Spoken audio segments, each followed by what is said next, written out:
2016 کا واقعہ ہے یہ، جب میری نئی نئی شادی ہوئی تھی۔ ہم ایک نئے گھر میں رینٹ پر شفٹ ہوئے۔ میں 6 منتھس پریگننٹ تھی اور ہم اس گھر کے بارے میں کچھ نہیں جانتے تھے۔ بس یہ ہمارے لیے ہر لحاظ سے اچھا تھا، رینٹ اور باقی ساری فیسلٹیز کے حساب سے۔ تو بس ہم یہاں شفٹ ہو گئے۔ کافی وقت اچھے سے گزرا اور پھر ہمارے یہاں ایک بیٹے کی پیدائش ہو گئی۔ اب یہاں سے سب کچھ ہونا شروع ہوا۔ جب سے میرے بیٹے کی پیدائش ہوئی، وہ گھر آیا تو پہلی رات سے ہی ہماری لائف میں عجیب سی بے چینی رہنے لگی۔ ہر وقت رات کے ٹائم وہ چیخ چیخ کے روتا رہتا تھا، اور یہ ایسا نہیں تھا کہ اسے بھوک لگ رہی ہے یا اس کا ڈائپر گیلا ہے، وہ بس بے چینی والی چیخیں تھیں۔ میرے ہسبینڈ اور میں نے شفٹس لگا لی تھیں میرے بیٹے کو سنبھالنے کے لیے، یعنی ایک سنبھالے تو دوسرا آرام کر لے۔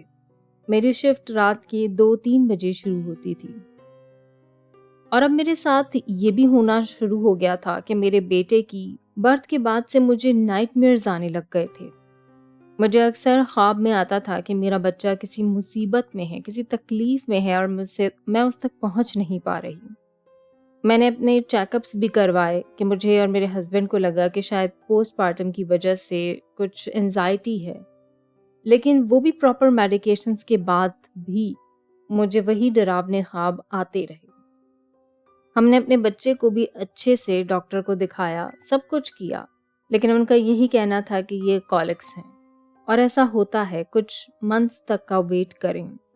خیر، پھر وقت گزرتا گیا، 3 مہینے ہو گئے، میرا بیٹا 3 مہینے کا ہو گیا، لیکن اب اس کی وہ چیخیں جو صرف رات میں ہوتی تھیں، وہ اتنی بڑھ گئیں کہ سارا دن کے وقت بھی وہ چیخوں کے ساتھ روتا رہتا۔ اس کے ساتھ ساتھ میرے خواب بھی اور زیادہ واضح ہونے لگے۔ ایک رات میں خواب دیکھتی ہوں کہ میں اپنے بچے کے کمرے میں گئی ہوں، اور میں نے اس کے کمرے میں آگ جلتی ہوئی دیکھی۔ وہ چیخوں سے رو رہا ہے اور میرا بچہ آگ میں جل رہا ہے۔ میں کچھ بھی نہیں کر پا رہی تھی۔ میں ایک دم سے گھبرا کر چیخیں مارتی ہوئی نیند سے جاگ گئی۔ اگلی کافی راتیں میں سو نہیں پائی۔ میں زیادہ تر وقت اپنا کام میں گزارتی تھی کہ مجھے وہ خیال ہی نہ آئے۔ اسی دوران ایک روز میں اپنی پڑوس کی بوڑھی عورت سے باہر اپنے گارڈن میں کھڑی ہوئی باتیں کر رہی تھی۔ وہ عورت وہاں پرانی رہنے والی تھی۔ اس عورت نے میرے چہرے سے شاید میری پریشانی کا اندازہ لگا لیا، اور اس نے مجھ سے پوچھا کہ کیا بات ہے۔ تو میں نے اسے اپنے ساتھ ہوئی ساری چیزیں بتائیں کہ مجھے کیا خواب آ رہے ہیں، میرا بچہ کس طرح جب سے پیدا ہوا ہے تب سے اس کا بیہیویئر ہے۔ تو میری یہ باتیں سنتے ہی اس کا چہرہ جو ابھی مسکرا رہا تھا ایک دم سے خوفزدہ سا ہو گیا، اور چند سیکنڈز کی خاموشی کے بعد اس عورت نے مجھ سے پوچھا، کیا تم اس گھر کی ہسٹری کے بارے میں جانتی ہو جہاں رہ رہی ہو؟ میں نے کہا نہیں۔ تو اس عورت نے ایک گہری سانس لی اور میرا ہاتھ پکڑ کر بڑی تفصیل سے مجھے بتایا کہ اس گھر میں سالوں پہلے ایک ینگ کپل رہتا تھا۔ یہاں بہت بری آگ لگی تھی، کچھ وائرنگ کا فالٹ تھا، اور اس وجہ سے پورے گھر میں آگ لگ گئی۔